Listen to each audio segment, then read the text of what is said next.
Hello everyone, how are you doing? This is MD Tech here with another quick tutorial. In today's tutorial, I'm going to show you guys how to hopefully resolve if the Adobe Acrobat Reader is not responding or is crashing frequently. So this should hopefully be a fairly straightforward tutorial, guys, and without further ado, let's go ahead and jump straight into it. So first thing I'd recommend doing would be to open up the Start menu, type in Control Panel. Best result should come back with Control Panel listed right above App. So go ahead and left click on that. Select the View By and then select Large Icons. Locate Programs and Features. Now locate Adobe Acrobat Reader DC on this list. Just left click on it. And then select the Change button.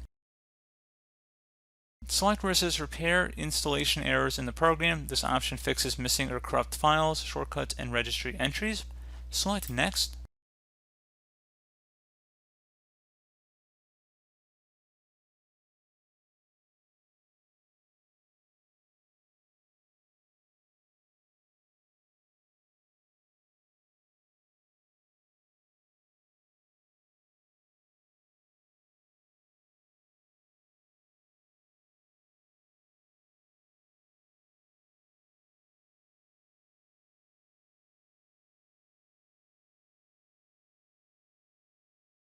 Okay, so it should say it has successfully installed Adobe Acrobat Reader. Click Finish to exit setup.